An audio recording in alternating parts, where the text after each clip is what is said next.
ہے ابو بکر بن عبد الباقی کا۔ وہ بیت اللہ گئے اور جب وہاں گئے تو انہوں نے اپنا سارا فریضہ سر انجام دیا۔ کچھ دن گزرے تو وہ he was not very rich, ان کا راشن جو تھا وہ ختم ہو گیا، اور جب راشن ختم ہوا تو بھوک اور پیاس کا عالم۔ مکہ کے ایک دن گلی میں جا رہے تھے تو ان کو نا ایک پیکٹ ملا، انہوں نے اس پیکٹ کو اٹھایا، تھوڑا ہیوی تھا وہ، انہوں نے کہا چلو میں کمرے میں جاتا ہوں اور دیکھتا ہوں کیا ہے اس میں۔ کمرے میں گئے تو ایک ایسا ہار تھا جو کہتے ہیں میں نے آج تک نہیں دیکھا تھا۔ It was very unique, it was very precious. کہتے ہیں کہ میں بڑا حیران ہوا یہ کس کا ہوگا۔ خیر الٹیمیٹلی میں نکلا اپنے کمرے سے باہر، حرم کی طرف آ رہا تھا، تو مکہ کی گلیوں میں نے ایک دیکھا، ایک شیخ یعنی ایک بزرگ انسان تھا جس کے ہاتھ میں 500 دینار تھے، اور وہ اناؤنسمنٹس کر رہے تھے کہ میرے گھر والوں کا ہار گما ہے، جس شخص کو مل جائے وہ مجھے دے، میں اس کو 500 دینار دوں گا۔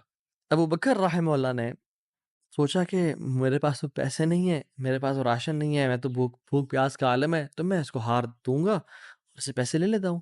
کمرے میں گئے تو کہا آپ سے 3 سوال ہیں، آپ اس پیکٹ کی نشانی بتائیں، جس چیز سے اس پیکٹ کو باندھا گیا اس کی نشانی بتائیں، اور اس ہار کی نشانی بتائیں، صرف 3 نشانیاں بتا دیں۔ تو انہوں نے کہا پیکٹ ریشم کا ہے، انہوں نے کہا بالکل ٹھیک ہے آپ نے۔ انہوں نے کہا کہ جو پیکٹ جس چیز سے پیکٹ کو باندھا گیا ہے وہ بھی ریشم کا دھاگا ہے، انہوں نے کہا بالکل ٹھیک ہے آپ نے۔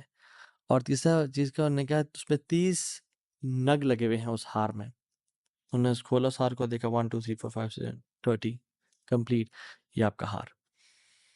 تو انہوں نے کہا یہ 500 آپ کے دینار۔ کہتے ہیں نہیں مجھے نہیں چاہیے۔ کہتے ہیں کیوں بیٹا؟ میں نے تو وعدہ کیا تھا کہ میں شخص دوں گا۔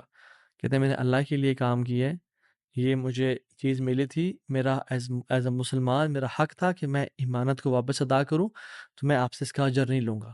حالانکہ ان کو نیڈ تھی، لیکن کہا کہ نہیں، میرا اجر اللہ تعالیٰ سے، واللہ لا اخذها، کہ میں اللہ کی قسم اس کو نہیں لوں گا آپ سے۔ وہ بحث کرتے تھے کہ لو تم نے لینا ہے، وہ کہتے ہیں میں نہیں لینا آپ سے، آپ چلے جائیں، یہ میں نے اپنا امانت ادا کی ہے، میں نے کوئی احسان تو نہیں کیا آپ پہ۔ وہ بزرگ بڑا حیران ہو کہ یہ کیسا نوجوان ہے۔ خیر وہ چلے گئے۔ کچھ عرصے بعد ابو بکر بن عبد الباقی رحمہ اللہ کہتے ہیں کہ میں فائنینشلی اسٹیبل نہیں تھا، تو میں نکلا کچھ تجارت کرنے کے لیے۔ میں جس شپ پہ بیٹھا، ہند کی طرف میں نے سفر کیا، سافرت الی الہند، میں ہند کی طرف جانے لگا۔ اور کہتے ہیں جب راستے میں تھا تو اتنے برے طوفان نے ہماری شپ کو ہٹ کیا کہ پانی شپ کے بیچ میں آ گیا اور لاگز بکھر گئے اور وہ کشتی ٹوٹ گئی۔ کچھ لوگ ڈوب گئے، کچھ لوگ چیز چلا رہے تھے۔ میرے ہاتھ میں ایک لکڑی کا بہت بڑا ووڈ لاگ لگا، لکڑی کا ایک پھٹا سا لگا، میں نے اس کو زور سے پکڑ لیا، وہ مجھے جو ہے نا وہ سلولی اینڈ گریجولی کنارے پہ لے آیا۔ میں جب اس آئی لینڈ پہ پہنچا تو دیکھا الحمدللہ وہاں پہ بالکل وہ ابینڈنڈ آئی لینڈ نہیں تھا، وہاں پہ لوگ آباد تھے۔ تو میں جب اندر گیا آئی لینڈ کی طرف اور دیکھا الحمدللہ مسلمان لوگ تھے، اور وہاں پہ مسجد بھی تھی اور گھر بھی بنے ہوئے تھے، تو کہتے ہیں میں سیدھا مسجد چلا گیا۔ مسجد میں کہتے ہیں میں جا کے قرآن پڑھنا شروع کر دیا۔ جب قرآن پڑھا تھا تو ایک مزدور آیا میرے پاس اور کہتا ہے کہ آپ تو بڑا پیارا قرآن پڑھتے ہیں، اور ہمارا تو اس آئی لینڈ پہ آپ کہاں سے آئے ہیں؟ ہمارا تو اس آئی لینڈ پہ یعنی کوئی اچھا قاری نہیں ہے موجود کہ جو قرآن ایسے پڑھے، ماشاء اللہ یو ریسائٹ بیوٹیفل قرآن، تو آپ ایک کام کریں، آپ پلیز میرے بچوں کو پڑھا دیں۔ سلولی اینڈ گریجولی لوگ آتے گئے اور ان کو اپنے بچے پڑھاتے گئے، اور وہ ابو بکر رحمہ اللہ اس مسجد کے بڑے نوبل شخص بن گئے کہ لوگ ڈیمانڈ تھی بہت زیادہ، قرآن پڑھ کسی کو آتا نہیں تھا، تو انہوں نے اپنے بچوں کو لایا، لوگ بھی پڑھنا شروع ہو گئے، اور ان کو اس مسجد کا ایک طرح سے لیڈر بنا دیا کہ آپ اس کو رن کریں۔ کچھ عرصے بعد جب ابو بکر رحمہ اللہ کہتے ہیں میں ابھی جاتا ہوں اس آئی لینڈ کو چھوڑ کے، مجھے نکلنا ہے یہاں سے، مجھے اپنے گھر کی طرف اور اپنے بزنس کی طرف واپس جانا ہے، تو مجھے اجازت دیں۔ تو ان لوگوں نے بڑا ان کو پش کیا اور کہا کہ نہیں آپ نہ جائیں، آپ کی آنے کی وجہ سے ہمارے پورے آئی لینڈ میں قرآن کی تعلیم پھیل رہی ہے، you such a noble and wonderful gentleman, آپ پلیز یہیں پہ رکیں۔ تو انہوں نے کہا کہ نہیں بھائی میری لائف ہے، میں نے شادی بھی کرنی ہے اور سب، کہتے ہیں ہم آپ کو یہاں پہ رہائش دیں گے، ہم آپ کو یہاں پہ شادی کرائیں گے آپ کی، آپ یہاں پہ رکیں۔ تو انہوں نے کہا چلو ٹھیک ہے۔ انہوں نے ان کی شادی کر دی ایک عورت سے، اور کہا کہ یتیم لڑکی ہے اس سے آپ کی ہم شادی کرتے ہیں، ہے تو وہ یتیم لیکن ہے بڑی مالدار وہ، کیونکہ اس کا باپ جو تھا وہ بڑا رچ انسان تھا۔ انہوں نے کہا ٹھیک ہے۔ جب ان کا نکاح ہوا اور اس لڑکی کے پاس جب آ کے بیٹھے، یعنی جو فرسٹ نائٹ، جب اس لڑکی کو دیکھا اور اس کے گلے پہ نظر پڑی تو وہ حیران ہو گئے یہ دیکھے کہ جو مکہ کی گلیوں میں ان کو جو ایک نیکلیس ملا تھا وہ اس لڑکی نے اپنے گلے میں پہنا ہوا ہے۔ وہ بڑے حیران اور پریشان ہو گئے۔ کچھ ٹائم بعد جب لوگوں نے پوچھا سب معاملات ٹھیک ہیں، سب سیٹ ہے، کوئی مسئلہ پریشانی تو نہیں؟ کہتے ہیں کہ سب ٹھیک ہے الحمدللہ۔ ایک چیز میرے ذہن میں ہے جو جس کا جواب نہیں ملا مجھے۔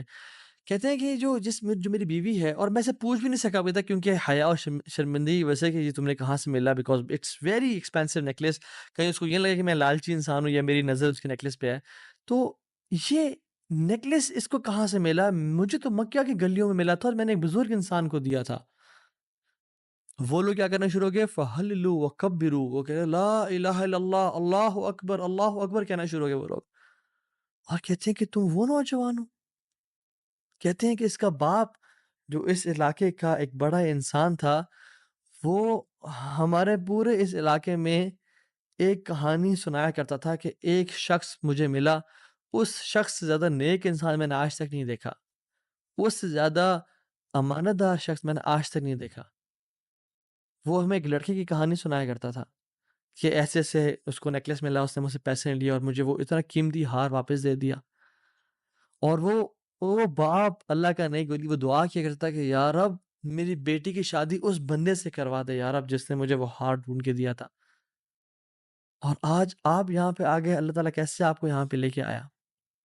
اور وہ بڑا حیران ہوئے کہ سبحان اللہ، کس طرح سے انہوں نے ہار اللہ کے لیے دیا اور اس کا اجر صرف اللہ سے کی امید رکھی، اور اللہ تعالیٰ نے کہاں کہاں سے لا کے ان کو یہاں پہ ان کی شادی کروائی اور ان کی لائف کو سیٹل کیا، اور ہار بھی ان کو واپس لوٹا دیا۔ اور سبحان اللہ انہوں نے کتنے دینار کو دھتکارا تھا اور ریجیکٹ کیا تھا؟ 500 دینار کو۔